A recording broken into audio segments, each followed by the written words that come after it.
Before you start any new health regimen, please consult your doctor first. Hello, Nathan. How are you? And welcome. I'm doing good, sister. Nathaniel, I'm sorry. It doesn't matter. Nathan, Nathaniel. How are you? I'm doing good. Hope all is well with you and everyone viewing. Yes, everything is great. Thank you so much for saying that. Now, I'm so excited to have you here because I'm a proponent of health. And being around someone who has a lot more knowledge than I do excites me. So I'm so happy to hear what you have to say and for people to, know about the things that you have going on, especially. I'm glad to be on. And I found your Facebook page and you're in excellent shape. So that's I could congratulate. Thank you. You know what? I'm not perfect, so I just want to hear your thoughts on some things as we go through the interview as well. So I'm excited. Yeah. So, you know what? I know you've been on Dr. Voice before, but just tell people a little bit about your background and where you're from and how you got started on your journey. Yeah, so I'm from St. Louis, Missouri, and like most American families, I grew up eating a very poor diet, a diet that was heavily based in animal protein and dairy and other junk foods. So I went into the Marines right out of high school, from Marines to the police department. And I went from 160 pounds as a Marine to 260 as a police officer. And more importantly than 260, more dangerously, I had 30% body fat, a 45-inch waist. My BMI was over 30, and I also developed high blood pressure. Now, at the same time, my father started to have a string of strokes along with my other uncles. The men in my family on his side, they started dropping like flies. And even on my mother's side, her sister's husband started suffering from strokes and heart disease. So I knew that I had to make a change, and I knew that these dangerous, toxic, so-called medications weren't the answer.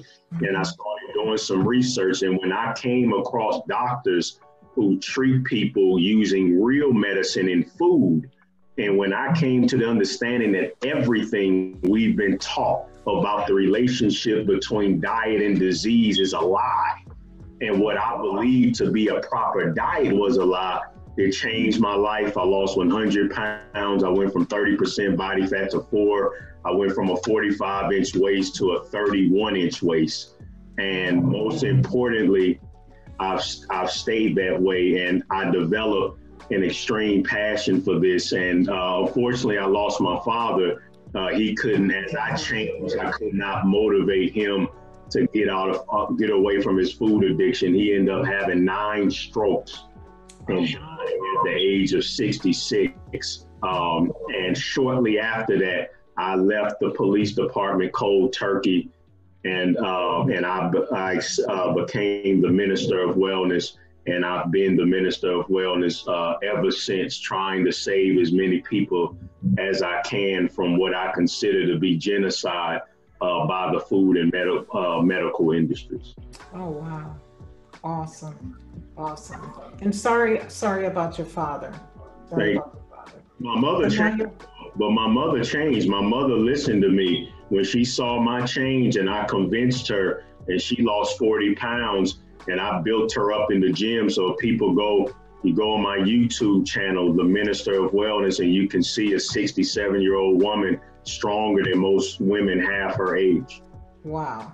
You know what, I was going to ask you about that because I heard you talk. I don't know if I heard you on Dr. Watkins or Rock Newman's show, where you were saying that your mother was squatting 100 pounds at 67. That's how does that happen?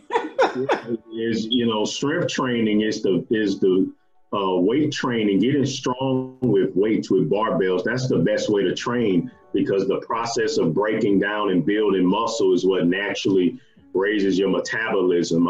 Contrary to popular belief, you don't want to do it by eating a lot of small meals, because the more you eat, the less your body has an opportunity to detox.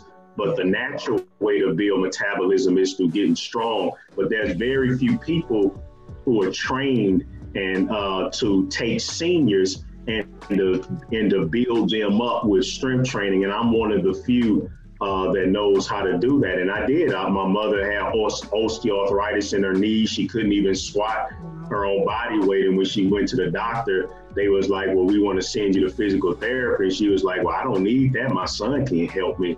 And I started training her and built her up to being very strong. And I'm hoping to start back training her once again, because she really misses it. I love training people. I prefer to train people over the age of 60 because they can appreciate, even though strength training is monotonous and is very grueling, I'm telling you, when you're 65, 70 years old and you can bend over and stand back up without pain because of the work you put in the gym, they appreciate it a lot more. Yeah. Now, I was asking you, are you still training now, or you're not training anymore?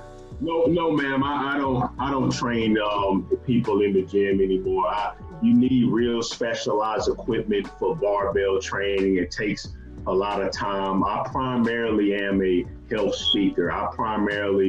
My gift is my voice, and that's what I primarily do. I used to always wonder why I was given such a strong, deep voice. But when I was on the police department, they used to make fun of the basis of my voice, like, who is this guy come over the radio?